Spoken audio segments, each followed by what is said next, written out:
À l'hôtel de ville, le général de Gaulle annonçait que la France était rentrée chez elle. Ce soir, nous nous souvenons de ces journées pendant lesquelles la liberté a de nouveau guidé le peuple de Paris.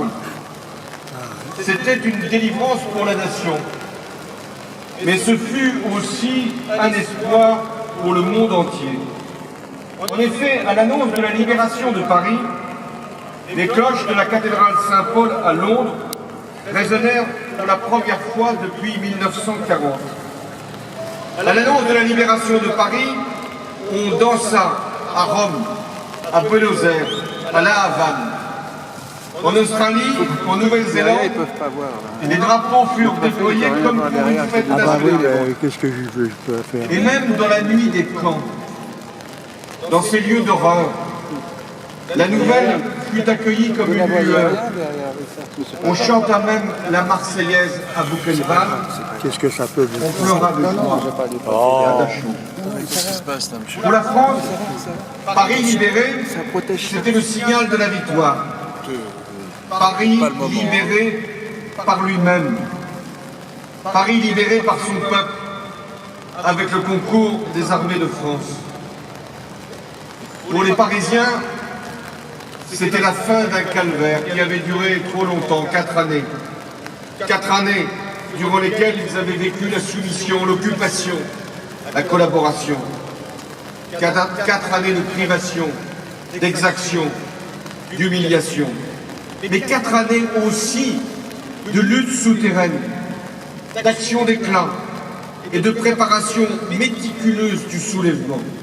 Et bientôt, à l'heure dite, les héros de l'ombre se sont retrouvés au rendez-vous que leur avait fixé l'histoire.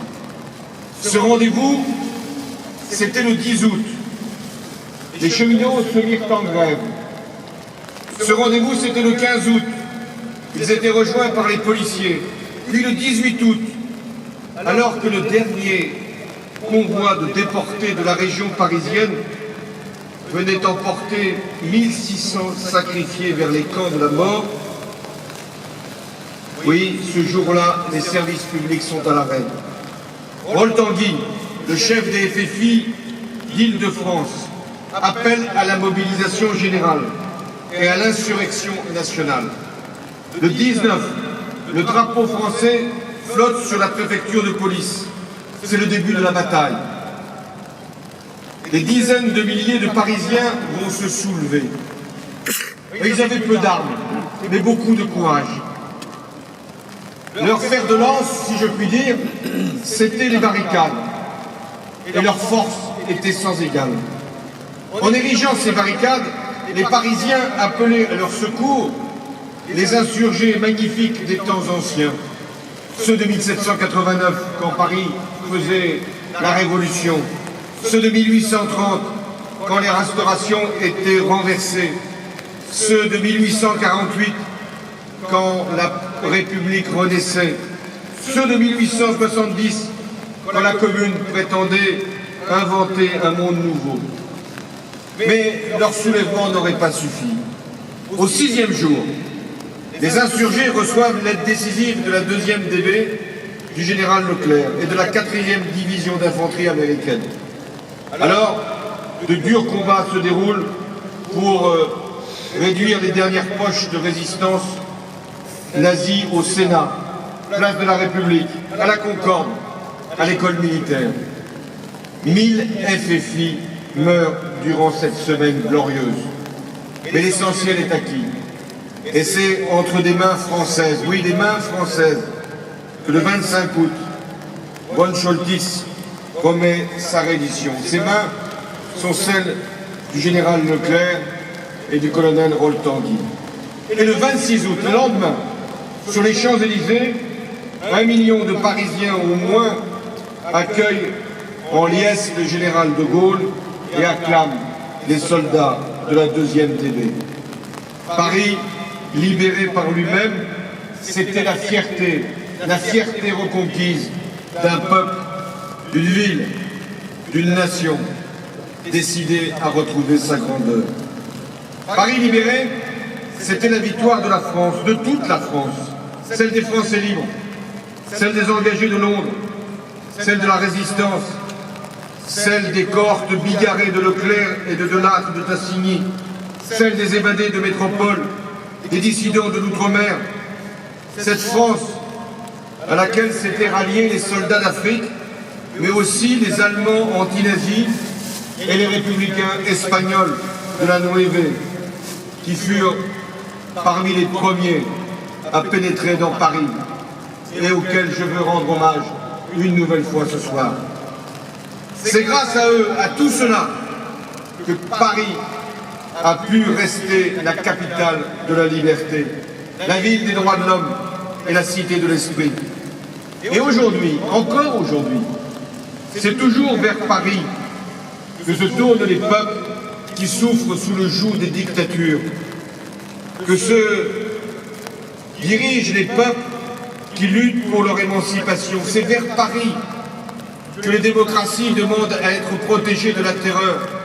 C'est vers Paris, encore aujourd'hui, que regarde le peuple irakien et toutes ces minorités persécutées par le groupe barbare de l'État islamique.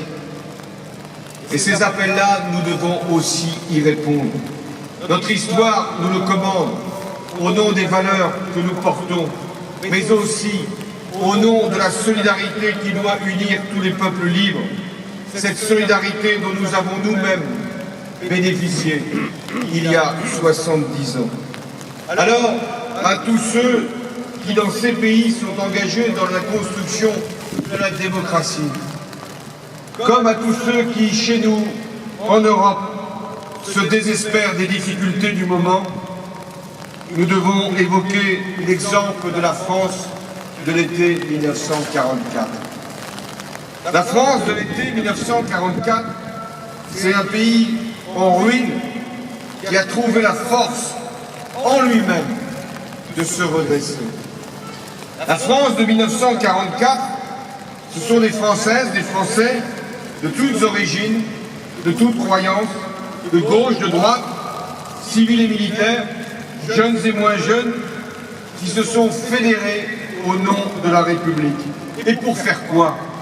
Pour relever l'économie, pour ouvrir de nouveaux droits sociaux et pour redonner à la France la place qu'elle doit avoir dans le monde.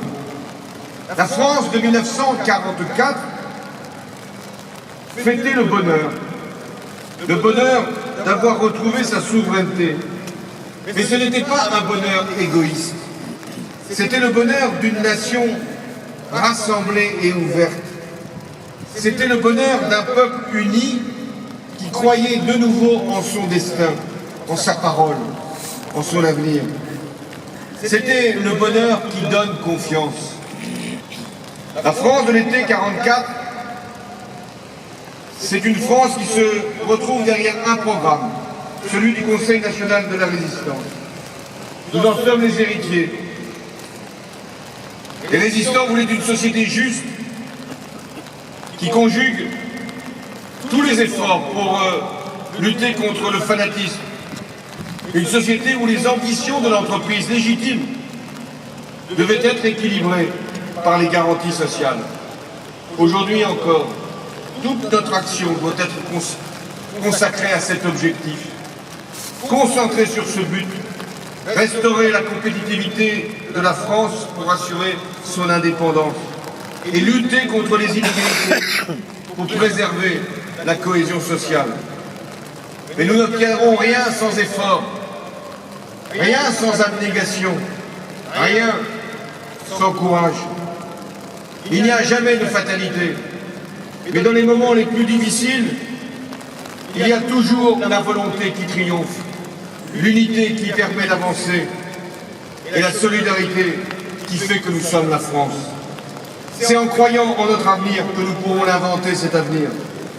À tous les moments de notre histoire, les Français se sont mobilisés et c'est grâce à eux si notre pays reste une puissance influente et respectée. C'est grâce à eux que nous sommes aujourd'hui capables d'utiliser toutes nos différences, toutes nos richesses, tous nos talents pour créer pour innover, pour produire, pour inventer. Mesdames et messieurs, notre rang parmi les nations, le rang de la France, en Europe comme dans le monde, nous le devons à notre histoire, à ces résistants qui se sont battus, à ces soldats qui sont venus nous libérer. Nous le devons aussi à toutes ces générations de femmes et d'hommes qui se sont dévoués par leur travail, par leur sacrifice, pour nous hisser à ce niveau. Mais cette influence de nos mondes, nous la devons aussi à Paris. Paris, cette capitale dont le nom fait rêver partout dans le monde. Paris, cette ville riche de son passé, est si forte dans sa capacité à toujours inventer, avancer, imaginer. C'est pourquoi Paris est l'une des métropoles les plus aimées du monde et les plus visitées, et en même temps l'une des plus attractives. Paris, une ville où tous les milieux, toutes les nationalités se retrouvent, travaillent et se croisent sans cesse. Eh bien, c'était l'idéal que les hommes et les femmes, il y a 70 ans, portaient quand ils luttaient côte à côte dans les rues de Paris. Que voulaient-ils? Libérer bien plus que leur territoire, libérer toutes les énergies. Que voulaient-ils? Écarter le nazisme, mais empêcher tout retour des fanatismes. Que voulait-il? Bâtir une société nouvelle, fondée sur l'égalité, mais aussi sur un goût sans limite pour la liberté. Que voulait-il? Non pas simplement lever un espoir pour Paris, pour la France, mais un espoir pour tout le monde. Alors, à nous de poursuivre le combat pour que cette promesse de la résistance continue d'être tenue aujourd'hui, parce que c'était la promesse des jours meilleurs. Vive Paris, vive la République et vive la France.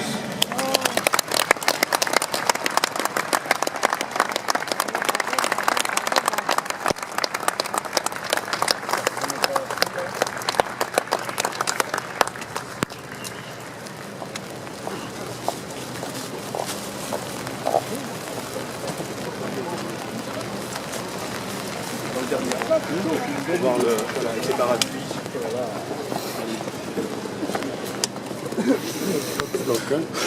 Monsieur Lionel, respect.